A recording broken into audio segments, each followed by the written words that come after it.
बिस्मिल्लाहिर्रहमानिर्रहीम ला इलाहा इल्लल्लाह मुहम्मद रसूलुल्लाह। दोस्तों आ साढ़े को एक फ्रिज है छोटी जी आ चलती ठीक है बिल्कुल हफ्ता डेढ़ फिर ब्लॉक हो जाती है। इसका जो टाइमर खराब है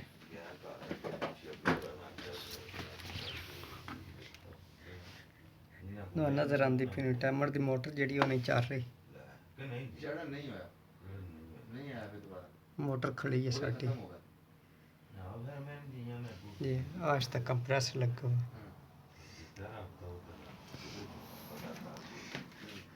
आज के पीछे बैरेंगे हूँ असं सोच जड़ा बाहर कढ़ लेंगे टाइमर खोल लेंगे टाइमर खोलने वास्ते पहले आ दो पेज खोल लेंगे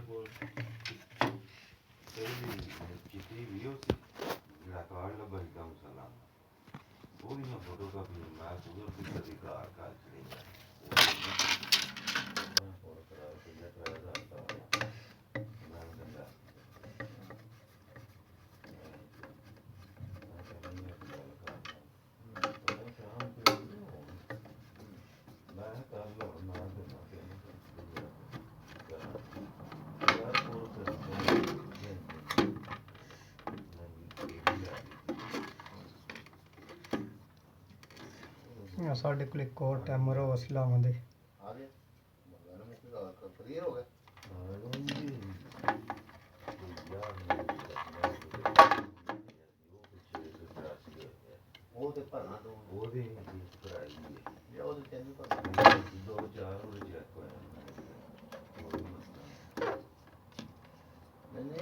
हो जाएंगे ना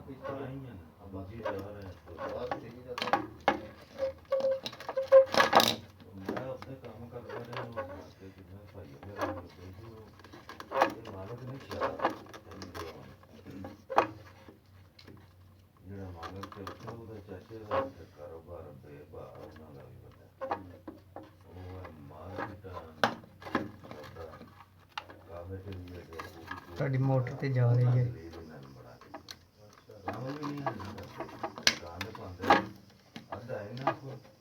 साड़ी हीटर की तार है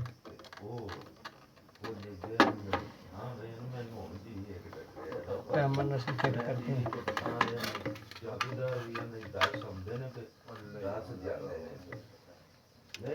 पेच ला रहे हैं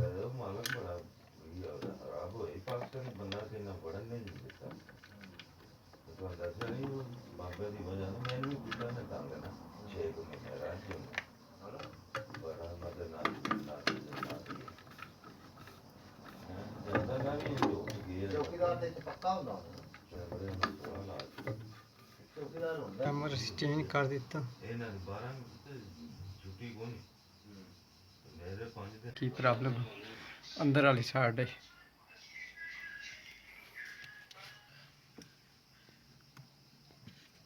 पेज खोल लेंगे हूँ जी बर्फ इस जम जाती है पक्का इसका तो थर्मोस्टेट अंदर वाली साइड इसकी है बस चेक कर दें इसकी केड़ी चीज़ खराब है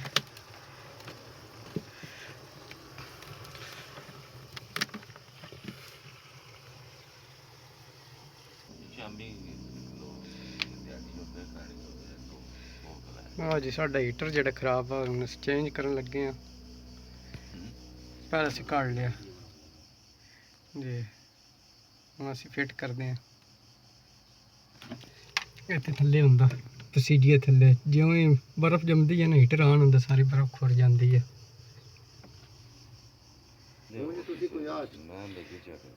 हाँ हीटर उत्ता साड़ी पट्टी लगनी है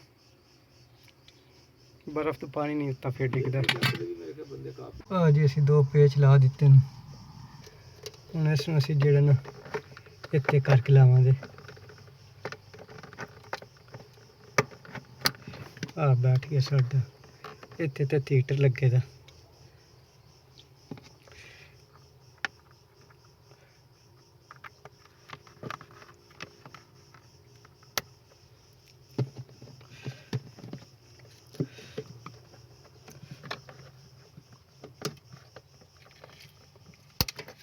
ਮੀਟਰ ਵੀ ਸਾਡਾ ਲੱਗ ਗਿਆ। ਹੁਣ ਇਸ ਤੋਂ ਅੱਗੇ ਅਸੀਂ ਫਰੰਟ ਲੈਂਦੇ ਹਾਂ ਪੈਨਲ ਜਿਹਾ। ਤਾਂ ਪੀਲੇ ਕਲਰ ਵਾਲੀ ਜਿਹੜੀ ਥਰਮੋਸਟੇਟ ਦੀਆਂ ਤਾਰਾਂ ਤੇ ਆਹ ਦੂਸਰੀ ਸਾਡੇ ਪੱਖੇ ਦੀਆਂ। ਹੁਣ ਅਸੀਂ ਇਸ ਨੂੰ ਜਿਹੜੇ ਨੂੰ ਬੰਦ ਕਰਦੇ ਹਾਂ। ਬੰਦ ਕਰਨ ਵਾਸਤੇ ਪਹਿਲੇ ਥੱਲੇ ਅਸੀਂ ਫਿਟਿੰਗ ਕਰਨੀ ਹੈ, ਬਰਾਬਰ ਰੱਖਣਾ, ਤੇ ਫਿਰ ਉੱਤੋਂ ਤਾਂ ਬਿਠਾਉਣਾ। ਜੀ ਹੁਣ ਸਾਡਾ ਫਿੱਟ ਹੋ ਗਿਆ, ਮੁਕੰਮਲ ਹੋ ਗਿਆ ਸਾਡਾ ਕੰਮ। ਪਿੱਛੋਂ ਹੁਣ ਟਾਈਮਰ ਦੀ ਅਸੀਂ ਡੱਬੀ ਲੈਂਦੇ ਹਾਂ। ਅੰਦਰੋਂ ਸਾਡਾ ਠੀਕ ਹੋ ਗਿਆ। ਹੀਟਰ ਦਾ ਮਸਲਾ ਸੀ, ਹੀਟਰ ਅਸੀਂ ਇਸਦਾ ਚੇਂਜ ਕਰ ਦਿੱਤਾ। ਟਾਈਮਰ ਸਾਡਾ ਫਿੱਟ ਹੋ ਗਿਆ। ਸਾਡੀ ਮੋਟਰ ਕੰਪਰੈਸਰ।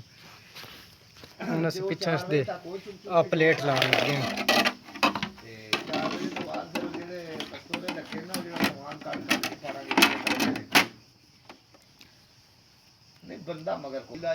ਸਾਡੀ ਫਿਟਿੰਗ ਹੋ ਗਈ ਹੈ, ਸਾਡਾ ਕੰਮ ਖਤਮ ਹੋ ਗਿਆ। ਅੱਲਾ ਸੋਹਣੇ ਨੇ ਵਾਲੇ, ਖੁਦਾ ਹਾਫਿਜ਼।